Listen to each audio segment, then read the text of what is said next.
প্রত্যেকের হট্টমেলা নয়, আমার আপনার রায় নিয়ে খাপ পঞ্চায়েত নয়। সন্ধ্যে 7টা মানেই কড়া সত্যি কথা যা হজম করতে সময় লাগে। যুদ্ধ হোক বা দুর্নীতি, অপরাধ বা চিটিংবাজি, ঘুরিয়ে নাক দেখাই না আমি, যখন তখন রং বদলাই। আমি স্বর্ণালী, প্রশ্ন করি সোজাসুজি।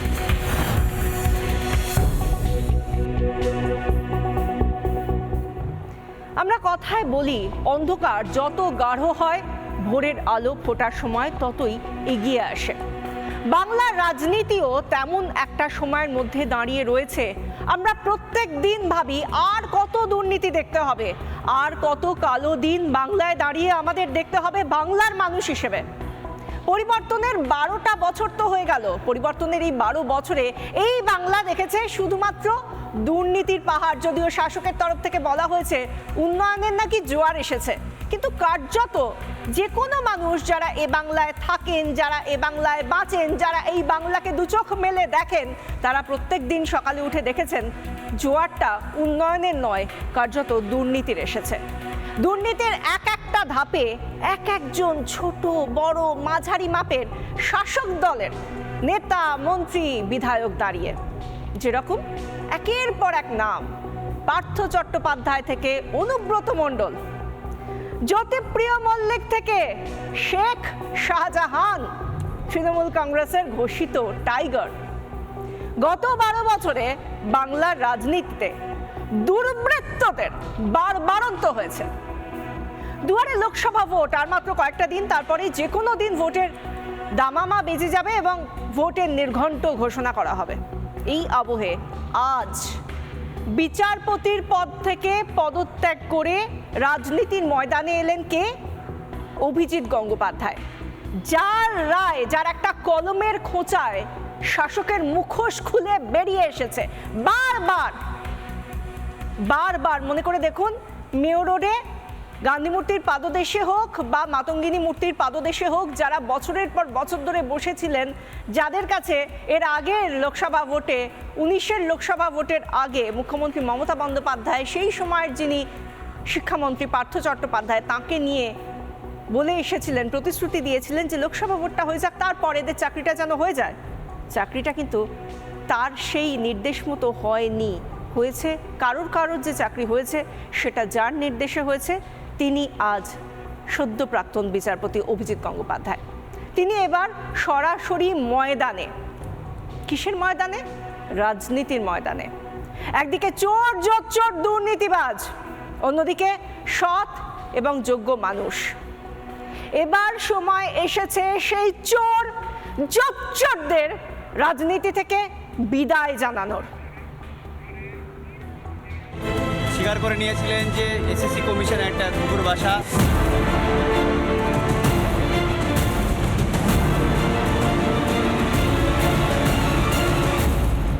একজন সাধারণ মানুষ হিসেবে বিচার ব্যবস্থার কাছে আর্জি রাখবো যে মামলাগুলো দ্রুত শেষ করুন এবং সেই শেষ করার পদ্ধতিটা উদ্ভাবন করুন।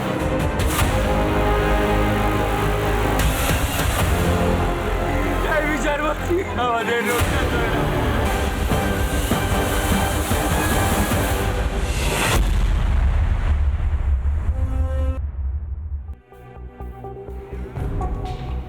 নিয়োগ দুর্নীতির পর্দা ফাঁস। 4000-এর বেশি বেআইনি নিয়োগ 2014 থেকে 2020 সাল। এসএসসি কারচুপির তালিকা প্রকাশ করতে বাধ্য হয়েছে। সেই সঙ্গে কিছুদিন আগে আমরা আরও একটা ছবি দেখেছিলাম।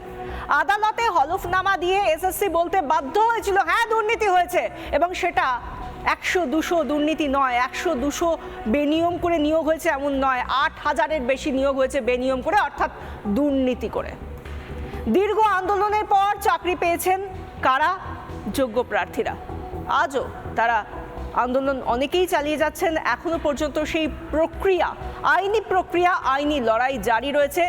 যে লড়াইটা শুরু হয়েছিল তাদের দ্বারা, যারা এখনো বসে রয়েছেন, যারা লড়াইটা শুরু করেছিলেন, এবং সেই লড়াইয়ে যিনি তাদেরকে এগিয়ে নিয়ে গিয়েছিলেন তিনি আর কেউ নন, যে কারণে তাকে তারা ভগবান বলে আজও মনে করেন, তিনি বিচারপতি অভিজিৎ গাঙ্গুলি। আর এর অনেকটাই সম্ভব হয়েছে, যেটা বলছিলাম, কলকাতা হাইকোর্টের বিচারপতি অভিজিৎ গঙ্গোপাধ্যায়ের একের পর এক রায়। নিয়োগ দুর্নীতি সংক্রান্ত 10টি মামলায় সিবিআই তদন্ত শুরু হয়েছিল বিচারপতি গঙ্গোপাধ্যায়ের নির্দেশে। একে একে কারা গ্রেফতার হয়েছিল সবার মনে রয়েছে, এখনো ছবির মতো ভাসে আমাদের চোখের সামনে। পার্থ চট্টোপাধ্যায়, কল্যাণময় গাঙ্গুলি। পার্থ চট্টোপাধ্যায় বললেই আমাদের সেই টাকার পাহাড় সেটাও মনে পড়ে যায়। খাটের তলায়, এখানে ওখানে, ঘনিষ্ঠ বান্ধবীর ফ্ল্যাটে কত টাকা, টাকা গুনে কার্যত টাকার মেশিনগুলো শুয়ে পড়লো, কিন্তু টাকারা বলছে এখনো আছি, এখনো গুনতে হবে, এত টাকা এত টাকা এত টাকা। শুধু পার্থ চট্টোপাধ্যায় কেন, কল্যাণময় গাঙ্গুলি, শান্তিপ্রসাদ সিনহা। গ্রেফতার হয়েছেন উত্তরবঙ্গ বিশ্ববিদ্যালয়ের উপাচার্য সুবীরেশ ভট্টাচার্য, মন্ত্রী পরেশ অধিকারীর কন্যা, তখন তিনি মন্ত্রী ছিলেন। তার কন্যা অঙ্কিতা অধিকারীর চাকরি বাতিল হয়েছে। কার রায়? জাস্টিস অভিজিৎ গাঙ্গুলির রায়। অযোগ্য প্রার্থীকে সরিয়ে যোগ্য প্রার্থী যাতে চাকরি পায় সেই ব্যবস্থা করে দিয়েছেন তিনি। বিজেপির হাত ধরে এমন একজন বঙ্গ রাজনীতির ময়দানে আজ, যাকে ঘিরে আশায় বুক বাঁধছে গোটা বাংলা। মনে করে দেখুন, একটা সময় ছিল যখন একটার পর একটা রায় দিচ্ছেন অভিজিৎ গঙ্গোপাধ্যায়, জাস্টিস অভিজিৎ গঙ্গোপাধ্যায়, আর শাসক দলের তরফ থেকে একের পর এক তির্যক মন্তব্য ধেয়ে আসছে, একের পর এক। এবং তিনি তখন গায়ে মাখেননি, তিনি কিন্তু বলেছিলেন লড়াইটা দুর্নীতির বিরুদ্ধে চলছে, চলবে। একটার পর একটা ক্ষেত্রে রাজ্যকে ভর্ৎসনার মুখে পড়তে হয়েছে। এমনকি আমরা এটাও দেখেছিলাম, তিনিই বলেছিলেন যে পার্থ চট্টোপাধ্যায়কে যখনই ডাকা হচ্ছিল সিবিআই দফতরে, তখনই তিনি কোনো না কোনো আছিলায় তার আইনজীবী বলছিলেন তিনি নাকি অসুস্থ, তিনি এসএসকেএমে চলে যাচ্ছিলেন, এবং সেখানেও ইনজাংশন জারি করেছিলেন কে? এই অভিজিৎ গঙ্গোপাধ্যায়। তিনি বলছিলেন আর এসএসকেএমে গিয়ে বসে থাকা যাবে না। এবং তারপর কি হয়েছে সেটা একটা ইতিহাস, সেটা বাংলা সেই কালো অধ্যায় যেটা আমরা দেখতে বাধ্য হয়েছি এই 12 বছরের কোট আনকোট উন্নয়নের জোয়ারে, অথবা আপনি আমি যেটাকে সাদা চোখে দুর্নীতির জোয়ারও বলতে পারি। চাকরি প্রার্থীদের মতোই বঙ্গ রাজনীতিও এই মুহূর্তে দাঁড়িয়ে রয়েছে সেরকমই একটা অন্ধকারময় জায়গায়, কিন্তু তার থেকে একটা আশার আলো কোথাও যেন সামনে আসছে।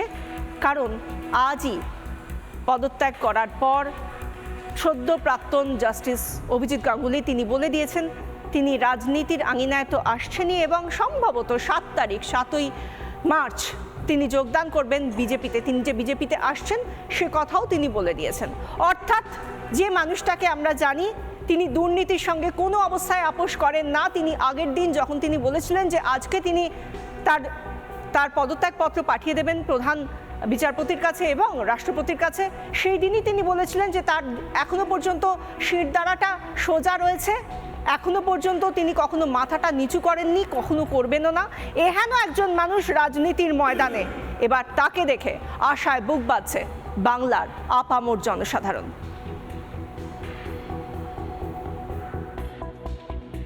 আজ আমি আমার সন্তানের কাছে মিথ্যাবাদী হয়ে যাচ্ছি। আমি কেন মিথ্যাবাদী হব? আমি তো কোনো অন্যায় করিনি, আমি খালি আমার চাকরিটাই দাবি করেছিলাম। জীবন আজও ভ্যাকাসে হয়ে পড়ে আছে। আমরা কতদিন রাস্তায় বসে থাকলে মাননীয়া, আপনি আমাদের চাকরিটা ফিরিয়ে দেবেন। সবার চাকরির আগে নিয়োগপত্রটা দিয়ে পুজোর আগে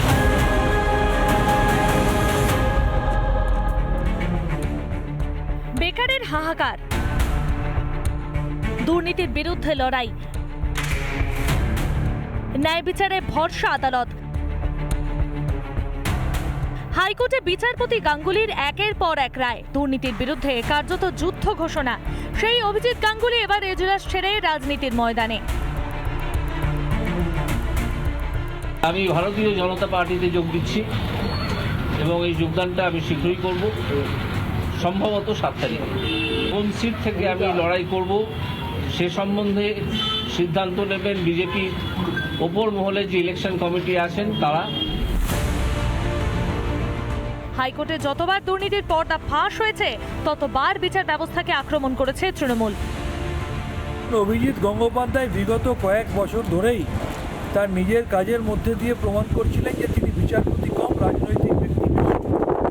তিনি বিচার ব্যবস্থার ধারক বাহক হয়ে গণতন্ত্রের অন্যতম স্তম্ভকে যেভাবে কলুষিত এবং কালিমালিপ্ত করেছে, শাসক দলকে ঢোল পিটিয়ে বিসর্জন দেওয়ার কথা বলেছিলেন। সুতরাং এটা সময়ের অপেক্ষা ছিল তিনি রাজনীতির ময়দানে যাবেন। উনি বিচারটাই করেছেন রাজনৈতিকভাবে পক্ষপাতদুষ্ট হয়ে। উনি হচ্ছেন পশ্চিমবাংলার সবচেয়ে বড় দালাল উনি। পরিবর্তনের এক দশকে বঙ্গ রাজনীতিতে দুর্বৃত্তদের দাপাদাপি দেখেছে বাংলা, দেখেছে অনুব্রত মণ্ডল থেকে শেখ শাহজাহানের দাপট।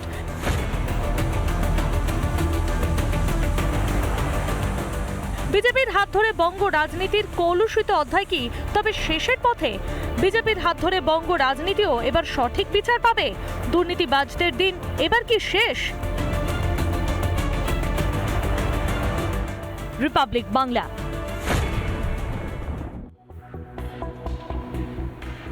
দুর্নীতিবাজদের আজকে কি দিন শেষ হচ্ছে? এবার কি বাংলার বুক থেকে দুর্নীতি সরছে, দুর্নীতি সরানো যাবে? অন্তত সেভাবেই তো আশায় বুক বাঁধছেন বাংলার মানুষ।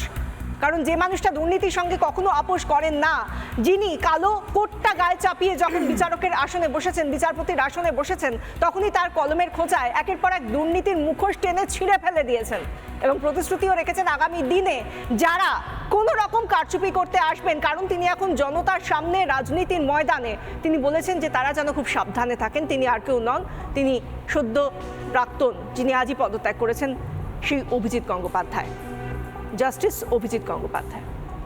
তাহলে এই জায়গা থেকে এবার কি যে শাসক দলের এত নেতা মন্ত্রীর পায়ের তলা কোথাও গিয়ে জমি সরে যাচ্ছিল বা জমি সরে গিয়েছে অনেকেরই, এখনো পর্যন্ত অনেকেরই সেই ভ্রুকুটিটা রয়েছে, এরপরে না জানি কি কি হবে, তাহলে কি তাদের জন্য খুব খারাপ দিন আসতে চলেছে? আমরা আজকে আমাদের প্যানেল ডিসকাশন শুরু করব, আমাদের এই আলোচনা শুরু করব, বিতর্ক শুরু করব এবং তার মধ্যে যারা আমাদের সঙ্গে রয়েছেন তাদের সঙ্গে একটু আলাপ করিয়ে দেবো। আমাদের সঙ্গে এই মুহূর্তে রয়েছেন সৌরভপ্রিয় দত্ত, রাজনৈতিক কর্মী, রয়েছেন আমাদের সঙ্গে আইনজীবী বিক্রম ব্যানার্জি এবং রয়েছেন সাংবাদিক নির্মাল্য মুখোপাধ্যায়। আমরা আর কিছুক্ষণের মধ্যেই অভ্র সেনকে পেয়ে যাব, বিজেপি মুখপাত্র অভ্র সেনকে আর কিছুক্ষণের মধ্যেই আমরা পেয়ে যাব। আমি একবার সৌরভপ্রিয় দত্তের কাছে আসি। সৌরভপ্রিয়, আপনার কাছ থেকে যেটা জানতে চাইবো যে এই যে বলছিলাম কোথাও গিয়ে কি একটা কালো দিন থেকে অনেকটা গভীর কালো আমরা দেখেছি, এবার এই ভদ্রলোককে সামনে রেখে এবার কি দিনের আলোটা খুব ভালো মতো উজ্জ্বলভাবে ফুটে উঠছে এবং আপনাদের জন্য, বিশেষ করে আপনি যে দলের সাপোর্টার, সেই দলের শাসক নেতাদের জন্য অত্যন্ত খারাপ দিন আসছে? আমি মনে করি যে আমাদের জন্য অত্যন্ত ভালো হয়েছে এই অভিজিৎ গাঙ্গুলির এই বিষয়টা। তার কারণ রাবণ ভিখারির বেশে এসেছিলেন, সীতাকে অপহরণ করেছিলেন ভিখারির বেশে এসে। কাকে রাবণ বলছেন? বলছি কাকে বলছি আমি সেটা বুঝে বাংলার মানুষ বুঝতে পারছে, একটু পরিষ্কার করে বললে ভালো হতো। বুঝতে পারি। রাবণ ভিখারির বেশে এসে সীতাকে অপহরণ করেছিলেন, তারপর তার যা পরিণতি হয়েছিল সবাই জানে। আর অভিজিৎ গাঙ্গুলি ভগবান বেশে চাকরি প্রার্থীদের স্বপ্ন দেখিয়ে তাদেরকে ব্যবহার করে তিনি নেতা হতে চাইছেন এবং তার পরিণতি কি হবে? যেটা রাবণের পরিণতি হয়েছিল সেটাই তার পরিণতি হবে। আমার কাছে কথা হচ্ছে, অনেকে ভাবতেন উনি ভগবান, সবাই বলতেন উনি ভগবান, আসলে তো উনি ছিলেন অসুর। আসলে একজন বিচারকের শির দ্বারা সোজা রাখতে হয়, সেটা বুঝতে হবে, এবং নিরপেক্ষতাই কিন্তু মাপকাঠি একজন বিচারকের। কিন্তু আমরা বরাবর বলে এসেছি, বারবার বলে এসেছি, তুমি যত আর্কাইভ দেখবে, অন্তত আমার বা অন্যান্য সবার তৃণমূলের, যে ওনার প্রত্যেকটা রায়দানের মধ্যে একটা রাজনৈতিক মদতপুষ্ট ছিল, নির্দিষ্ট কোনো রাজনৈতিক দলের প্রতি ওনার আনুগত্য দেখা যেত, যেটা আমরা বারবার বলেছি যে উনি বিকৃত, উনি বিক্রি হয়ে গেছে এবং আজকে বিজেপিতে যোগদান সেটা প্রমাণ করছে। আমি মনে করি এটা বিচার ব্যবস্থার কাছে অত্যন্ত লজ্জাজনক, অত্যন্ত দুঃখজনক একটা অধ্যায়। বিচারপতি যিনি ছিলেন, প্রাক্তন বিচারপতি, এখন আমাদের বলতে কোনো দ্বিধা নেই যে উনি যদি মনে করেন যে উনি বিচারকের আসনে বসে বসে যেভাবে জাজমেন্ট করতেন, কোনো একটা রাজনৈতিক দলে গিয়ে উনি সেই জাজমেন্ট করবেন আর সেটা তৃণমূল কংগ্রেস মেনে নেবে বা জনগণ মেনে নেবে, বিচারপতি যখন জাজমেন্টের জায়গাতে আর নেই। আমি একবার আপনি যে কথাগুলো বলছেন সেগুলো সরাসরি বিচার বিভাগকে সামনে রেখে বলছেন, তো জাজমেন্ট নিয়ে কথা বলছেন। বিক্রম রয়েছেন পাশে। বিক্রম, আমরা জানি যে এই যে কথাগুলো বলছেন, সেই কথাগুলোর সঙ্গে সঙ্গে তো একটা বিষয় উঠে আসে যে পাল্টা তো চ্যালেঞ্জ করা যায় সেই রায়গুলোকে। এখনো পর্যন্ত তো আমরা একের পর এক অভিজিৎ গাঙ্গুলির রায়কে দেখেছি, যার জেরে অনেক মানুষের চাকরিও হয়েছে। কি বলছেন? বলছেন যে ভগবানের বেশি এসে নাকি রাবণ এসেছিল? এগুলো তৃণমূল শাসক দল এরাই এটা বলে বেড়াচ্ছে। এখন ঘটনা হচ্ছে হলো জাস্টিস গঙ্গোপাধ্যায়ের রায় ডিভিশন বেঞ্চ সুপ্রিম কোর্টে বারবার টেস্টেড হয়েছে। উনি যে রায় দিয়েছেন এক এক সময় ডাইরেক্ট সুপ্রিম কোর্টে গিয়ে টেস্ট হয়েছে, সুপ্রিম কোর্ট বিচারপতিকে সরিয়ে দিয়েছে, এগুলো আপনারা জানেন, বাংলার দর্শকও জানে। আমরা মামলা করেছি, প্রত্যেকটা মামলাতে আমি ছিলাম। বিচারপতিকে সরিয়ে দিয়ে ওই জায়গায় নতুন যাকে বিচারপতি এনেছেন, রায় একই দাঁড়িয়েছে। 19-20 90% মামলার আপনি যদি অর্ডার শিট অন রেকর্ড, দেখুন বাজারে অনেক কথা বেরোয়, মিডিয়াতে অনেক কথা বেরোয়, অনেকে অনেকভাবে প্রচার করে। যেদিন বিচারপতি গঙ্গোপাধ্যায়কে সরিয়ে দেওয়া হয়েছিল সুপ্রিম কোর্টের অর্ডারে, সেদিন আপনি দেখবেন যারা তৃণমূল করেন তারা খুব আনন্দ করেছিল, ভেবেছিল সব রায় খারিজ হয়ে গেছে। বিচারপতিকে সরাতে পারে এবং বিচারপতিরা সরে, ডিটারমিনেশনও চেঞ্জ হয়, এটা নর্মাল প্রসেস। বিচারপতি আসে যায়, কিন্তু রায় বা আদালতের ডকুমেন্ট এগুলো কিন্তু রয়েই যায়। এবং বিচারপতির রায় যে কোনো ভুল নেই, কারণ ডিভিশন বেঞ্চ সুপ্রিম কোর্ট বারবারই ওনার রায়কে কিন্তু আপেলডি করে গেছেন। কয়েকটা জায়গাকে বাদ দিলে ম্যাক্সিমাম জায়গাতেই এই জিনিসটা হয়েছে। এবং সবথেকে বড় কথা, বিচারপতি গঙ্গোপাধ্যায় রায়গুলো যেগুলো দিতেন, আপনারা যদি খেয়াল করে থাকবেন, খুব টাইম বাউন্ড রায়। বিকেল 5টা পার্থ চট্টোপাধ্যায়কে অমুক জায়গায় যেতে হবে, বিকেল 6টায়, যে টাইম বাউন্ড রায়ের জন্য শাসক দল দুর্নীতিটাকে ধামাচাপা দিতে পারেনি, যেটা প্রত্যেকটা ক্ষেত্রে আরেকটা কথা বলবো, বিচারপতি কেন আসলো পলিটিক্যাল জায়গায়, যে কোনো মানুষ আসতে পারে, সেটা কোনো বিষয় না। আমি সৌরভ বাবুকে একটা প্রশ্ন করবো, জাস্টিস নূরে আলম চৌধুরী কোন দল করতেন? তিনি কেন আপনাদের এমপি হয়েছিলেন? আবার কথা, আবার উনি তো তৃণমূল করেছেন। তা একজন বিচারপতি যদি, আরে তৃণমূলের তরফ থেকে তো এই প্রচারটা হচ্ছে, জাস্টিস নূরে আলম চৌধুরী। বিক্রমের এই প্রশ্নের উত্তরটা খুঁজবো, আমরা সৌরভ প্রিয়র কাছে আসবো, কিন্তু তার আগে অভিজিৎ গঙ্গোপাধ্যায় তিনি কি বলেছেন, যে কি বললেন, কেন তার রাজনীতিতে আসা এবং তৃণমূলকে কিভাবে কটাক্ষ করলেন, কি বললেন, কিভাবে একের পর এক শেল বিঁধলেন শাসক দলকে উদ্দেশ্য করে, একবার শোনাবো আপনাদের, শুনুন। তারা জজকে উদ্দেশ্য করে গালাগাল করেছেন। কেন না, তাদের দুষ্কৃতকারীদের, তাদের দলের, তাদের সব কেলেঙ্কারিগুলো ফাঁস হয়ে যাচ্ছিল। অনেক কেলেঙ্কারি ফাঁস হয়েছে এবং অনেক বড় বড় দুষ্কৃতী যারা মন্ত্রীর ছদ্মবেশে, অন্যান্য আমলার ছদ্মবেশে লুকিয়েছিলেন, তারা আপাতত জেলে আছেন, গড়াগড়ি খাচ্ছেন না 5 স্টার ফ্যাসিলিটিতে আছেন, সেটা আমি এখনো জানি না। তবে আমি এটা বুঝতে পারছি যে তৃণমূল কিন্তু ভেতর ভেঙে পড়ছে। এই তৃণমূল দল আর বেশিদিন পশ্চিমবঙ্গে নেই। এই মুহূর্তে রাজ্যের রাজনীতিতে তৃণমূল বলে যে দলটি আছে, সেটা সম্পূর্ণ একটি দুষ্কৃতীদের দল। এটাকে কোনো পলিটিক্যাল পার্টি বলে আমি মনে করি না। এটা একটা যাত্রা পার্টি, পলিটিক্যাল পার্টি না। যাত্রা পার্টির যেমন বিবেক থাকে, তাদের তেমন বিবেক আছে। তাদের যাত্রাপালার নাম হচ্ছে মামাটি মানুষ। সেখানে যেমন ছোট লোকের চরিত্র থাকে, মধুমতালের চরিত্র থাকে, এরকম সব অনেক কিছু আছে সেই দলে। আছেই তো, দুর্নীতিগ্রস্তই তো দলটি সম্পূর্ণ দুর্নীতিগ্রস্ত দিয়ে তৈরি। আর কিছু লোক যারা ভালো লোক আছেন, কিছু লোক নিশ্চয়ই ভালো লোক আছেন, যারা কিছু না বুঝে সেখানে ঢুকে পড়েছেন আর বেরোতে পারছেন না। আমরা শুনলাম তিনি কি বললেন, অভিজিৎ গাঙ্গুলি কি বললেন আমরা শুনলাম। তিনি বললেন একটা যাত্রাপালা চলছে, যার নাম, সেই যাত্রাপালার নাম হলো মামাটি মানুষ, সেই দলটার আর কিছু নেই। এবং তার আগেও তিনি এটাও বলেছেন যে আর মাত্র দুটো গ্রেফতার, তারপরেই দলটা একেবারে শেষ। এটাও আজকেই তিনি বলেছেন।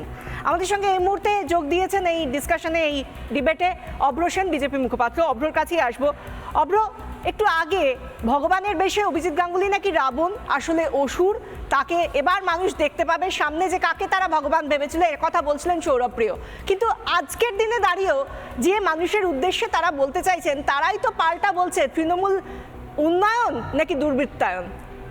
দেখুন, আমি শুনলাম তৃণমূল সমর্থক সৌরভ প্রিয়দা অনেকগুলো বাক্য ব্যবহার করলেন, অদ্ভুত কথা বললেন, খুব খারাপ কথা বললেন, অসুর, রাবণ ইত্যাদি কথা উনি ব্যবহার করেছেন। আমি প্রথমেই ধিক্কার জানাচ্ছি। এইটা অত্যন্ত নিম্ন মানের মানসিকতার পরিচয় সৌরভ প্রিয়দা। এইটা আশা করব আপনি দেখাবেন না। আপনাকে দুজনও যদি শুনে সম্মান করেন, সেটাও কিন্তু এরপরে চলে যাবে। আর ওনার কথার পরিপ্রেক্ষিতে আমি বলতে পারতাম যে তৃণমূল কংগ্রেসের আর নর্দমা ড্রেন। তৃণমূল কংগ্রেসের একটা লোক দেখলে আপনারা গলায় জুতোর মালা পরিয়ে দিন, ঝাঁটাপেটা করে একদম বাড়ি থেকে 10 কিলোমিটার দূরে পাঠিয়ে দিন। আমি বলছি না, আমি এই ডিসিশনটা জনগণের ওপর ছাড়ছি। সৌরভপ্রিয় বাবু আজকে যে সুন্দর কথাগুলো ব্যবহার করলেন, এগুলো শুনে দেখে আপনারাই বিচার করুন, এদেরকে জুতোর মালা পরানো উচিত নাকি গাঁদা ফুলের মালা পরানো উচিত। আর একটা কথা বলি, জাস্টিস অভিজিৎ গঙ্গোপাধ্যায় কিন্তু করাপশনের বিরুদ্ধে জাজমেন্ট দিয়েছেন একের পর এক। এই যে মামলাগুলো হয়েছিল, এগুলো কিন্তু জনসাধারণদের করা মামলা। তারপর based on the facts and figures of the case, ওনার যা মনে হয়েছে উনি সেই জাজমেন্টগুলো দিয়েছেন। তৃণমূলে তাতে অ্যালার্জি হবেই, হওয়াটা স্বাভাবিক, কারণ প্রত্যেকটা মামলাতেই আমরা দেখতে পাচ্ছি অভিযুক্ত হচ্ছে তৃণমূলের তাবর নেতা নেত্রীরা। একের পর এক সিবিআই ইডি ইনকোয়ারি হয়েছে, এবং ফাপড়ে পড়েছে এই তৃণমূল কংগ্রেস নামক নর্দমাটা। এবার তৃণমূল কংগ্রেসকে নর্দমা বলে আমি কি ভুল করছি নাকি সমুদ্র বলবো সেটা আপনারা বিচার করুন দর্শক বন্ধুরা। সৌরভপ্রিয় বাবুর কথা তো আপনারা শুনেছেন, কিন্তু আমি একটা কথা বলতে পারি, যদি আপনাদের মনে হয় তৃণমূল কংগ্রেস নর্দমা, তা নর্দমাতে কিন্তু মিটিং করে রাজভবনে পাবেন না। মিটিং করেছেন না, মোদির সঙ্গে গিয়ে অন্য কেউ মিটিং করতে গিয়েছেন। ওই নর্দমাতে মোদি আসে, ওই নর্দমার কাছেই মোদি আসে। আমি বুঝতে পারছি না, আমি সৌরভপ্রিয়র কাছে আরেকবার যাব, সৌরভপ্রিয়র কাছে আরেকবার যাব। রাজভবনে তো গিয়েছিলেন মুখ্যমন্ত্রী। নর্দমার কাছেই মোদি আসে। এর আগে জাস্টিস রাজাশেখর মান্তার বাড়ির সামনে পোস্টার মেরে গেছিল। এই স্কটল্যান্ড ইয়ার্ডের সঙ্গে তুলনা করি আমরা কলকাতা পুলিশকে, আজ অব্দি ধরতে পারেনি কারা গিয়ে ওইখানে রাতের অন্ধকারে পোস্টার মেরেছে। এইটা তো তৃণমূল কংগ্রেস। এই জন্যই বলি এদেরকে ড্রেন বলা ভালো, এদেরকে আর এর থেকে বেশি সার্কাস পার্টি এগুলো বলা মানে কম বলা। এদের যা নিম্ন মানের মানসিকতা, এরা মানুষের পর্যায়েই পড়ে আসে, মানুষের পর্যায়েই পড়ে না। রুচি এগুলো নিজেরা লাইভে বসে বসে এক্সপোজ করছে।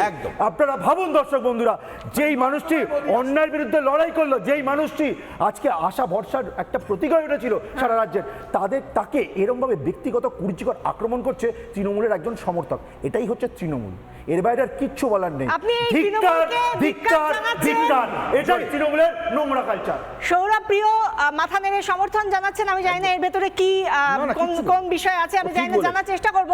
কিন্তু তার আগে অভিজিৎ গঙ্গোপাধ্যায় আজকে ঠিক কি বলেছেন, মমতা বন্দ্যোপাধ্যায়কে তিনি কি বলেছেন, এবং অভিষেক বন্দ্যোপাধ্যায়ের নাম কার্যত নিতে চাননি, উল্টে তিনি একটা শব্দই ব্যবহার করেছেন, তালপাতার সেপাই। তিনি ঠিক কি বললেন মমতা বন্দ্যোপাধ্যায় সম্পর্কে, কি বললেন অভিষেক বন্দ্যোপাধ্যায় সম্পর্কে, শোনাবো। অভিষেক বন্দ্যোপাধ্যায়, এই নামটাও আপনি আমার সামনে আর করবেন না, আমিও এই নামটা উচ্চারণ করব না। একজনকে আপনি তালপাতার সেপাই বলেছেন। হ্যাঁ, তালপাতার সেপাইদের তালপাতার সেপাই বলতে হবে। এবং অনেক লোক আছেন তারা তো এই তালপাতার সেপাই বা সেই ধরনের, তারা তো কোনো রাজনীতিবিদই না। যার নাম আপনি নিতেও চান না মুখে, সেই ভদ্রলোকের বিরুদ্ধে আপনি ডায়মন্ড হারবার বা দক্ষিণ কলকাতায় কি দাঁড়াবেন? হ্যাঁ, নিশ্চয়ই, কেন দাঁড়াবো? যদি বিজেপি আমাকে বলে ফাইট করতে, অভিষেক বন্দ্যোপাধ্যায়ের বিরুদ্ধে জাস্টিস অভিজিৎ গাঙ্গুলি। কি অভিষেক বন্দ্যোপাধ্যায়? অভিষেক বন্দ্যোপাধ্যায়টা কি? একটা দলের জেনারেল সেক্রেটারিকে আপনি তুচ্ছতাচ্ছিল্য, মানে একেবারে। না, আমি জানি না কি অভিষেক বন্দ্যোপাধ্যায়। আমি যে একটু আগে বললাম এই ধরনের নাম করবেন না আমার সামনে। একজন দুষ্কৃতকারীকে নিয়ে আলোচনা করবো নাকি আমি? আপনাকে এইটুকু তো মনে রাখতে হবে যে আমি কিছুক্ষণ আগে পর্যন্ত হাইকোর্টের জাজ ছিলাম। আমি একটা দুষ্কৃতকারীকে নিয়ে আলোচনা করবো না। আমি আলোচনা করতে পারি, মমতা বন্দ্যোপাধ্যায় যদি আমার সম্বন্ধে কিছু বলেন আমি তার একটা কোনো প্রতিক্রিয়া দিতে পারি। আমার কোথাও গিয়ে যেন মনে হচ্ছে যে আপনি মানে ঠিকই করে নিয়েছেন যে হেড অন ফাইটে যাবেন, মানে একেবারে একবজ্ঞাভাবে আপনি, পার্ডন মাই ওয়ার্ড জাস্টিস, আপনি অভিষেক বন্দ্যোপাধ্যায় এবং মমতা বন্দ্যোপাধ্যায়ের বিরুদ্ধেই লড়াইটা লড়ছেন, এটাই কি সত্যি? মমতা বন্দ্যোপাধ্যায়ের বিরুদ্ধে ব্যক্তিগতভাবে কোনো লড়াইয়ের প্রশ্ন নেই, কারণ মমতা বন্দ্যোপাধ্যায়কে আমি একজন সিজনড পলিটিশিয়ান বলে মনে করি, এবং তিনি যেভাবে সিপিএমের আক্রমণ প্রতিহত করে নিজে মার খেয়ে হসপিটালে ভর্তি থেকে মৃত্যুর মুখ থেকে ফিরে এসে যেভাবে বিরোধী রাজনীতিতে নেতৃত্ব দিয়েছিলেন, তাতে আমার তার প্রতি শ্রদ্ধাই আছে। আমরা সৌরভপ্রিয়র কাছে আসবো। সৌরভপ্রিয়, আপনি নিশ্চয়ই খুব মন দিয়ে শুনছিলেন যখন মমতা বন্দ্যোপাধ্যায়কে তিনি বলছিলেন সিজন পলিটিশিয়ান, একজন দক্ষ রাজনীতিবিদ, আর যখন অভিষেক বন্দ্যোপাধ্যায়ের কথা বলা হলো তিনি বললেন যে এই নামটা মুখেও আনবেন না, এই নামটা কে কার্যত ফুৎকারে উড়িয়ে দিচ্ছেন। ডায়মন্ড হারবারে যদি জাস্টিস গাঙ্গুলি ভার্সেস অভিষেক ব্যানার্জি হন, তিনি বলছেন ধর্তব্যের মধ্যেই আসে না। কি বলবেন? ছড়া মনে পড়লো ওনার এই কথা শুনে, আম পাতা জোড়া জোড়া, মারবো চাবুক, চড়বো ঘোড়া, ওরে বিবি সরে দাঁড়া, আসছি আমার পাগলা ঘোড়া। পাগলা ঘোড়া খেপেছে, বন্দুক ছুঁড়ে মেরেছে। এখন পাগলা ঘোড়া যদি বন্দুক ছুঁড়ে মারে, তাকে উত্তর দেওয়ার প্রয়োজন মনে করি না। সরি। আচ্ছা, এর কলমের খোঁচাতেই তো আপনাদের অনেক মন্ত্রী বোধহয় এই মুহূর্তে জেলের ঘানিটা না এখন হয় না, যাই হোক, যে বিচার চলছে, জেলের মধ্যে রয়েছেন এবং আপনারা কেন যে এদের এখনো পর্যন্ত তারা দোষী সাব্যস্ত না হলেও কেন যে তাদের দল থেকে বার করে দিলেন এটা আমরা বুঝতে পারি না। আপনারা তো বলেন যে জিরো টলারেন্স, দেরিতে হলেও আপনাদের অভিযোগ উঠেছে, বার করে দিয়েছে। ও আচ্ছা, পরবর্তীকালে অভিযোগ মুক্ত হলে অবশ্যই দলে আসবে, যেমন অমিত শাহের বিরুদ্ধে সেই অভিযোগ উঠেছে, অথচ আপনারা কোনো রকম ব্যবস্থা নিতে পারেননি। আমরা দেখব কবে আপনাদের সেই সময়টা আসে যে আপনারা অনুব্রত মণ্ডলকে বা আরো অনেকে আছেন, লিস্ট তো অসংখ্য। আমরা নির্মাল্যদার কাছে আসবো। নির্মাল্যবাবু, এই যে দেখা যাচ্ছে মমতা বন্দ্যোপাধ্যায়কে দক্ষ রাজনীতিবিদ বলছেন অভিজিৎ গাঙ্গুলি, অথচ বলছেন ফুৎকারে উড়িয়ে দিচ্ছেন, কার্যত নাম মুখে আনবেন না অভিষেক বন্দ্যোপাধ্যায়। কে উনি? এত তাচ্ছিল্য কেন? না, মমতা বন্দ্যোপাধ্যায়কে তো দক্ষ রাজনীতিবিদ আমি বহুবার বলেছি আপনাদের চ্যানেলে, এবং চতুর রাজনীতিবিদ বলেছি। সেখান থেকে আমি কোনোদিনই ফিরে আসি, এবং মমতা বন্দ্যোপাধ্যায়ের চাতুরি, দক্ষতা, তার পার্লামেন্টে যাওয়া, জিতে আসা, সবটাই আছে। যাই হোক, সে তো গেল অন্য প্রশ্ন। কিন্তু আমি আপনাদের ইন্টারভিউটা দেখছিলাম, খুব ইন্টারেস্টিংলি একটা জিনিস, যে অভিজিৎ গাঙ্গুলি যখন চেয়ারে ছিলেন, যে জাস্টিসটা দেওয়ার চেষ্টা করতেন পলিটিশিয়ান হিসেবে, এখন তো উনি আজ থেকে উনি পলিটিক্যাল পার্টিতে যাবেন সেটাও জানিয়ে দিয়েছেন। আমি ওকে পলিটিশিয়ান হিসেবেই দেখছি। সেখানেও একটা উনি জাস্টিস দেওয়ার চেষ্টা করছেন, এবং সেই জাস্টিসটা দিতে গিয়ে খুব ন্যায্যভাবে জাস্টিসটা দিলেন, যে মমতা বন্দ্যোপাধ্যায়কে আমি শ্রদ্ধা করি, তার লড়াইকে আমি শ্রদ্ধা করি। এই যে কথাগুলো উনি বলছেন, এর থেকে ওর সেন্স অফ জাজমেন্টটা কত অ্যাকিউট সেটা বোঝা যায়। কিন্তু একটা ব্যাপার থেকে যাচ্ছে, সাংবাদিক হিসেবে আমার যেটা মনে হয়েছে, উনি 5 মাস বাকি ছিল, উনি ছেড়ে দিয়ে চলে গেলেন, ওনার সে স্বাধীনতা আছে, উনি করতেই পারেন। কিন্তু এতে মানুষ, আমি যা দেখছি, কারণ আমার ডিলিং তো মানুষকে নিয়ে, সুতরাং আমি যা দেখছি মানুষ 3 ভাগে ভাগ হয়ে গেছে। কিছু মানুষ খুব খুশি, কিছু মানুষ খুব অখুশি। যারা তৃণমূলের সমর্থক তারা অনেকেই অখুশি, যে cat is out of the bag, এগুলো তারা বলছে। এতদিন আদালতে চলছিল, এবার আদালতের গণ্ডি পেরিয়ে খোলা ময়দানে। আর কিছু মানুষ যাদের নিয়ে আমার কনসার্ন, তারা খুব বিভ্রান্ত, যে কনফিউজড, কেন এটা করলেন। এই যে কেন এটা করলেন, এইটা উনি আজকে খুব পরিষ্কার করে কিন্তু বলেননি। শুধু আমরা এই মুহূর্তে যে ছবিটা দেখতে পাচ্ছি, আজ প্রধানমন্ত্রী নরেন্দ্র মোদী রাজভবনে তার কনভয় ঢুকছে, সেই ছবিটা আমরা দেখতে পাচ্ছি। আগামীকাল বারাসাতে যাবেন, তার আগে মেট্রোর যে গঙ্গা ডিজ দিয়ে যে মেট্রো যাবে, তার শিলান্যাস হবে, তার উদ্বোধন হবে। আমাদের সঙ্গে সরাসরি এই মুহূর্তে রয়েছেন প্রতিনিধি প্রিয়াঙ্কা রায়। প্রিয়াঙ্কা, কি ছবি দেখতে পাচ্ছ?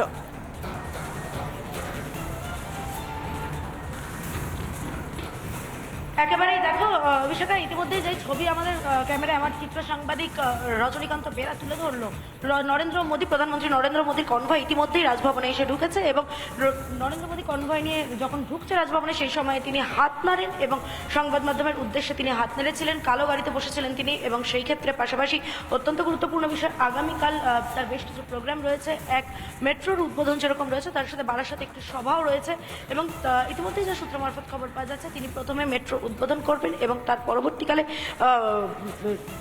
চপারে করে তিনি বারাসাত দমদম যাবেন, এবং দমদম থেকে বাই রোড তিনি বারাসাত যাবেন। তবে ইতিমধ্যে যা খবর উঠে আসছে, তিনি যেই ছবি দেখলাম আমরা, এয়ারপোর্ট থেকে তিনি নামলেন, নেমে চিংড়িঘাটা হয়ে তার পরবর্তীকালে তিনি শিশুমঙ্গল যান, এবং শিশুমঙ্গলে স্বামী শরণানন্দকে তিনি দেখতে গেছিলেন বলে ইতিমধ্যে খবর, এবং তারপরে তিনি এই মুহূর্তে রাজভবনে এসে উপস্থিত হয়েছেন। রাত্রির বাস রয়েছে আজ তার রাজভবনেই। বিশাখা, ধন্যবাদ প্রিয়াঙ্কা। আজ রাজভবনে রাত্রিবাস প্রধানমন্ত্রী নরেন্দ্র মোদীর, আগামীকাল তার কর্মসূচি।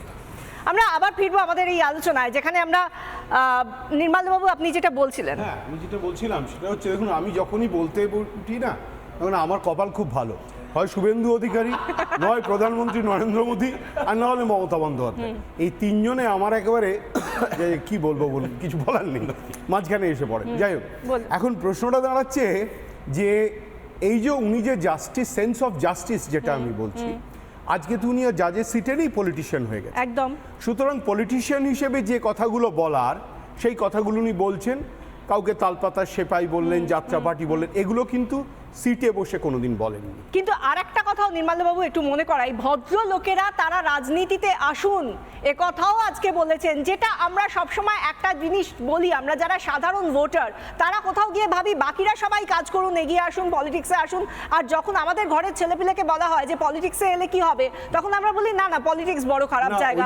সেই জায়গায় কিন্তু আজকে জাস্টিস গাঙ্গুলি যেটা বললেন যে রাজনীতিতে ভদ্রলোকেরা আসুন, এবং আমরা ইউটিউবে যে সমস্ত দর্শকদের কমেন্ট পাচ্ছি তারাও বলছেন জাস্টিস গাঙ্গুলি যখন রাজনীতিতে এসেছেন আগামী দিনে ভালো একটা দুর্নীতি মুক্ত সমাজ গড়ার জন্য তিনি এগিয়ে এসেছেন, এরকম একটা জায়গায়। অবশ্যই ঠিক আছে, আপনার অসুবিধা হচ্ছে, আপনি রিটায়ারমেন্টের পরে জাস্টিস বলা হয়। জানতে চাই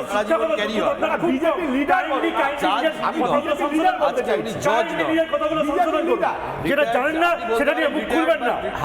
বলো বিজেপি সেই জায়গা থেকে তারা বলছেন, শুনুন শুনুন সৌরভ বাবু, আপনার খুব রাগ হচ্ছে বুঝতে পারছি, কোথাও অ্যালার্জি কোথাও ফোসকা পড়ছে, আমি জানি এটা আপনাদের হয়ে থাকে, কিন্তু দর্শকরা যারা আলটিমেটলি ভোটে হাতের কালির দাগটা লাগাবেন না, তারা বলছেন যে এবারে ভবিষ্যৎটা তারা দেখতে পাচ্ছেন দুর্নীতি মুক্ত হতে চলেছে। কোথাও গিয়ে মনে হয় না, লজ্জা হয় না তৃণমূলের সমর্থক হিসেবে যে আপনাদের গোটা একটা শিক্ষা ব্যবস্থা, একটা গোটা শিক্ষা ডিপার্টমেন্ট সব জায়গায় সেখানে জাস্টিস গাঙ্গুলিকে বলছেন আরে ডাকাতের দল বিজেপি বড় বড় কথা। চোর চিরিংবাজদের দালালি করছে। ঠিক আছে, আবার কিন্তু ওই মোদি যাবে কিন্তু মমতা বন্দ্যোপাধ্যায় দেখা করতে। আমি নির্মলবাবু, সৌরভপ্রিয় বাবু সবাইকে একটা বিষয় একটু একটা রেফারেন্সের জন্য বলি, আমরা বিভিন্ন সময় যে সৌরভপ্রিয় বাবুর গায়ে যেরকম ফোসকা পড়ছে, খুব অসুবিধা হচ্ছে এই কথাগুলো শুনতে, সেরকম ভাবে শুধুমাত্র তিনি নন, তার দলের তাবর নেতারা বিভিন্ন সময় জাস্টিস গাঙ্গুলিকে নিয়ে কি বলেছেন, বিভিন্ন সময় তাদের যখন ফোসকা পড়েছে সেগুলো একটু শুনুন এক এক করে।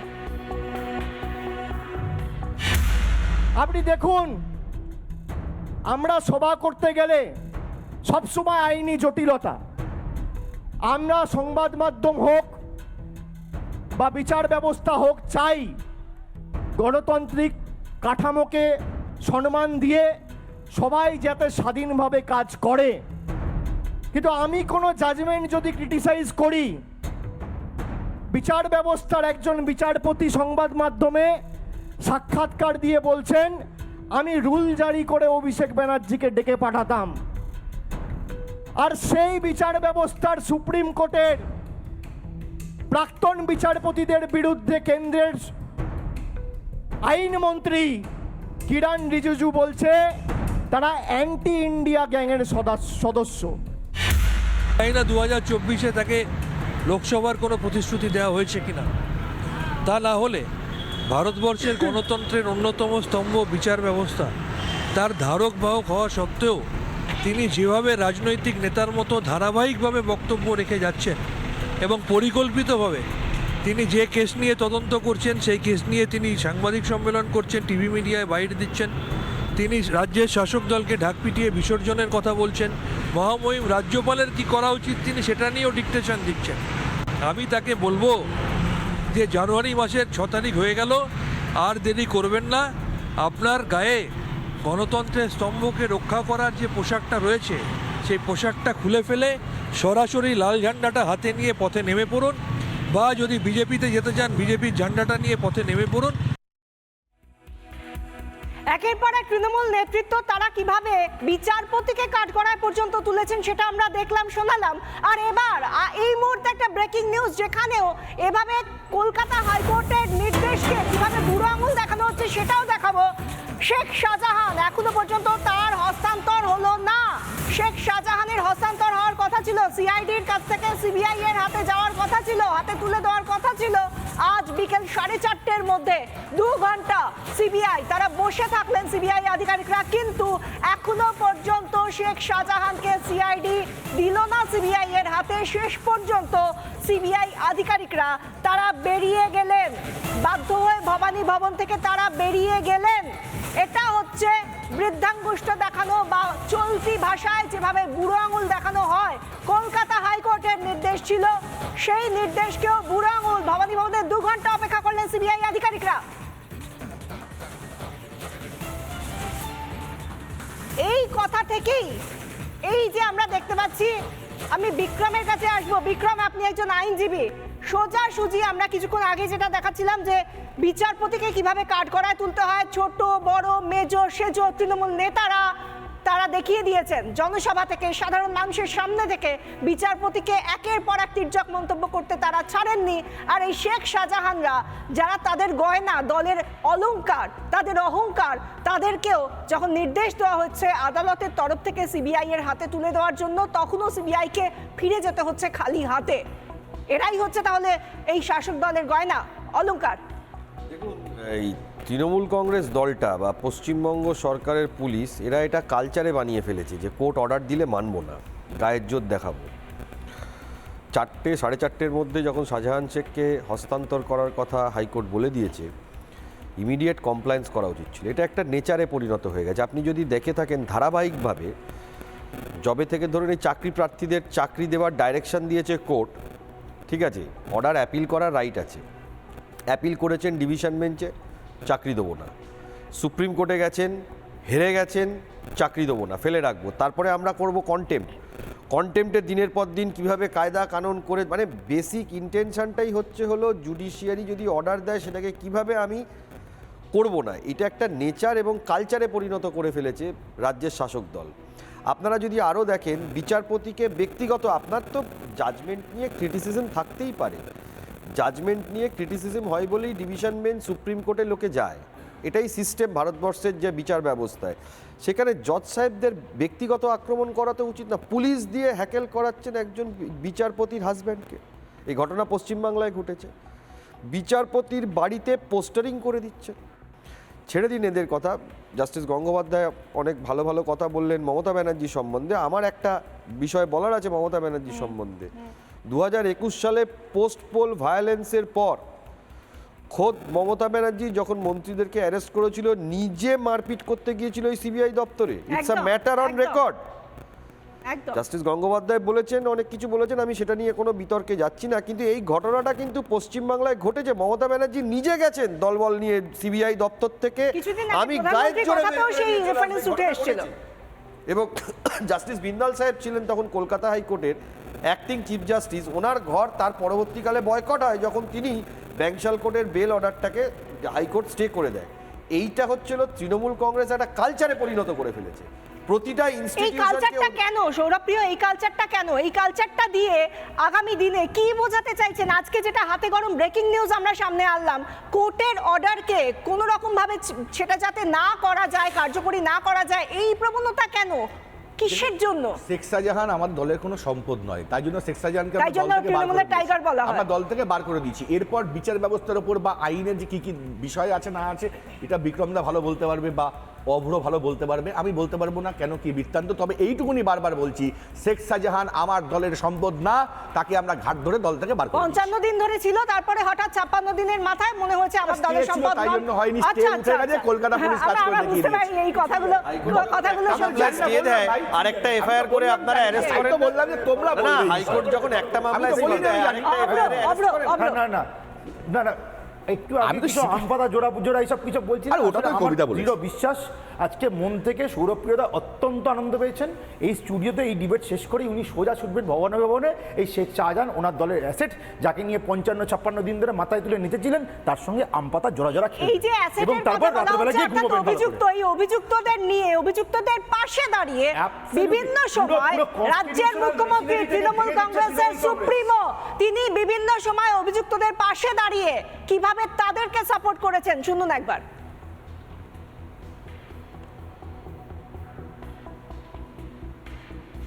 21 জুলাই হলো 21 তারিখ, আর 22 তারিখ মধ্যরাতে পার্থদার বাড়ি গিয়ে হাজির হলো। তুমি আগেও করতে পারতে, দেখে নেবো আমরা কেসে কি আছে বলে আমি কিছু বলছি না এখন।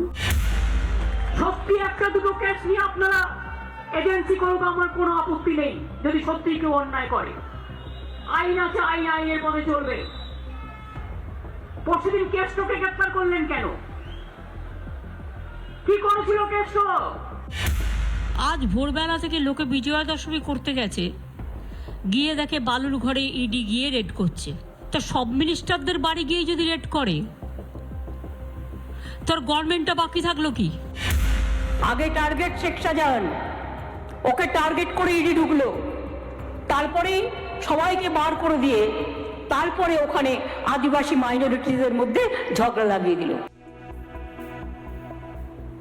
যে দুর্নীতিবাজদের পাশে এত রকম ভাবে দাঁড়িয়েছেন সুপ্রিমো মমতা বন্দ্যোপাধ্যায় তৃণমূলের তরফ থেকে, সেই দুর্নীতিবাজদের উদ্দেশ্যে আজকে জাস্টিস গাঙ্গুলি, নির্মলবাবু একটা খুব ভয়ঙ্কর কথা বলেছেন যে এবার কিন্তু সাবধান হতে হবে দুর্নীতিবাজদের, এবার কিন্তু আর ভালো দিন, সেই সুদিন আর নেই যে তাদেরকে প্রশ্রয় দেওয়া হবে, তাদেরকে সাবধান হতে বলছেন জাস্টিস গাঙ্গুলি। নির্মলবাবু, দেখুন, আজকে আমি ওনার প্রেস কনফারেন্স খুব ভালোভাবে শুনেছি। আমার যেটা মনে হয়েছে সাংবাদিক হিসেবে আমার একটা উত্তর আমি পাইনি, সেটা হচ্ছে উনি বলেছেন why not CPM, why not Trinamool, why not Congress, কিন্তু ওয়াই বিজেপি এইটা কিন্তু খুব ক্লিয়ারলি বলেননি।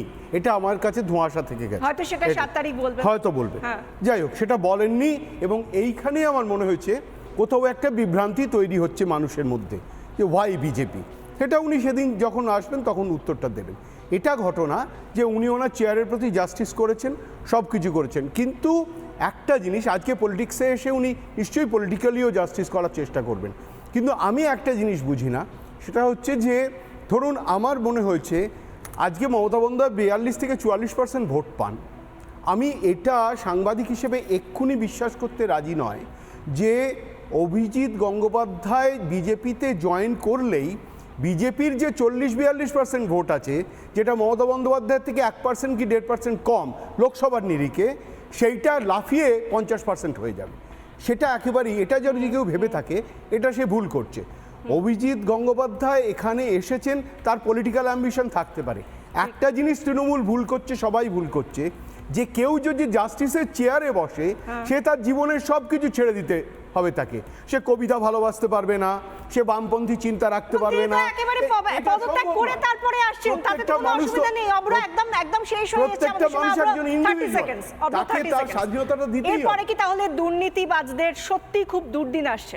অ্যাবসলিউটলি। শুনুন, যেটা নির্মলদা বললেন why BJP, justice Abhijit Gangopadhyay সেটা ক্লিয়ার করেছেন যে ভারতীয় জনতা পার্টি আজকে যারা কেন্দ্রীয় সরকারে ক্ষমতায় রয়েছে এনডিএ জোটে, তারা কিন্তু একটা জায়গায় পুরো পরিষ্কার করে দিয়েছে যে দুর্নীতির সঙ্গে কোনো রকম আপোষ আমাদের সরকার করবে না। যে কটা কেন্দ্রীয় এজেন্সি আছে তারা কিন্তু সঠিকভাবে কাজ করছে এবং এই রাজ্যে যে দুর্নীতির পাহাড় তৈরি হয়েছে সেই দুর্নীতির পাহাড় ভেঙে খান খান করবে ওই সেন্ট্রাল এজেন্সিসগুলো। আর যারা এই চুরি চিটিংবাজি করেছে, যারা অসহায় মানুষদের পেটে লাথি মেরেছে, তারা প্রত্যেকে শাস্তি পাবে। এই জায়গায় কেন্দ্রীয় সরকার বিজেপি বদ্ধপরিকর এবং সেটা জাস্টিস গঙ্গোপাধ্যায় বুঝতে পেরেছেন বলেই আজকে তিনি বিজেপিতে এসছেন। আমাদের দলও সমৃদ্ধ হবে এবং আমরা একদম শিওর আগামী দিনে করাপশনের বিরুদ্ধে লড়াইটা আরও জোরদার হবে। সেইটাই সবাই চাইছে। নির্মলবাবু, আমাদের সময় একেবারে কম, অনেক ধন্যবাদ প্রত্যেককে। এবং এই জায়গা থেকে এইটাই প্রশ্ন, এটাই বলার যে যখন কিছুদিন আগেই প্রধানমন্ত্রী নরেন্দ্র মোদী এসে বলেছিলেন না মানুষের টাকা, যা তাদের খাটনির টাকা, তা চুরি করতে দেব, আর না কেউ এগিয়ে এলে তাদের সামনে রুখে অবশ্যই দাঁড়াবো, সে কথাও তিনি বলেছিলেন। আর আজকে সেই দুর্নীতিবাজদের সামনে রেখে অভিজিৎ গাঙ্গুলিও সেই একই কথা বললেন। আগামী দিনের দিকে তাকিয়ে থাকবো, 7 তারিখ কি হয় সেদিকেও তাকিয়ে থাকবো। আপাতত সোজাসুজি স্বর্ণালীর এই ডিবেট এখানেই শেষ করছি। দেখতে থাকুন রিপাবলিক বাংলা।